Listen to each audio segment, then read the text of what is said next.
on a clear day when the sky is blue and there is just enough breeze to blow the clouds away, you can stand on the big hill above the valley and watch Duck and Oliver far below, busily at work on Duck's branch line near the sea.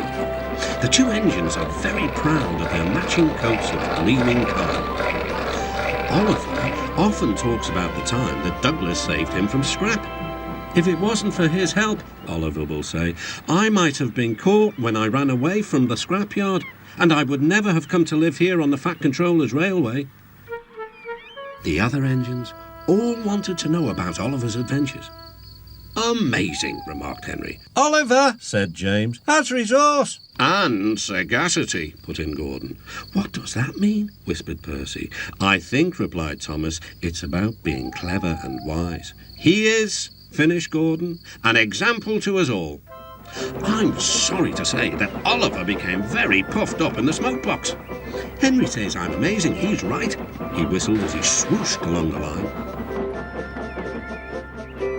One day, the Fat Controller came to see him. You are doing well. Now, you must learn how to look after trucks. Every wise engine knows that you cannot trust trucks. The other engines warned Oliver, but he took no notice. You think I can't manage? He said huffily. Gordon knows better. He says I'm sagacious. You may be good gracious, or whatever you call it, but trucks can be troublesome and— Say no more, Duck, interrupted Donald. It's maybe a pity, but the wee engine will have to learn for himself. Oliver pulled some loaded trucks to a siding and pushed the empties to the chute.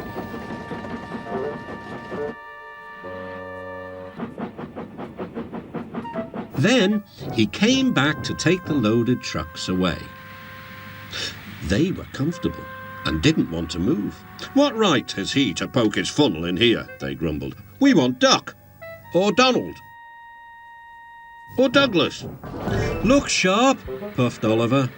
That's not the way to speak, hissed the trucks. We'll pay him out. Oliver heard nothing. The trucks moved smoothly at first, then suddenly Oliver felt them push forward. His driver applied the brakes, but they were useless against the surging trucks. On, yelled the trucks. Oliver fought hard, but still they forced him on and on.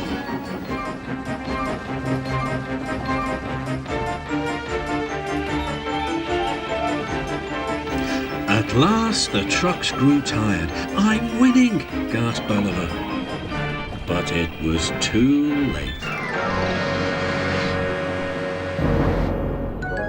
Oliver lay, bruised and bemused, bunkered down in the turntable well. Duck surveyed the damage. Hello, Oliver. Are you being a good gracious engine? Beg pardon, of course, but we really don't like this sort of surprise. Donald and Douglas will miss their turntable until it is mended. That evening, Oliver was hauled gently to safety. I'm sorry, sir, he said to the Fat Controller. I should have listened to Duck's advice. I don't feel good gracious, whatever it is. I just feel silly. Well, Oliver, replied the Fat Controller, now you know the damage trucks can do. Yes, I do, sir, groaned Oliver. I look like a load of scrap iron. Ho, ho. Oh, I don't think so, laughed the Fat Controller. But you do need to go to the works to be mended. The other engines now felt sorry for Oliver. The branch line won't be the same without you, whistled Duck. Come back soon. A few days later, Oliver did come back. His coat gleamed brighter than ever. He was a wiser engine, too, and never made a mistake about trucks again.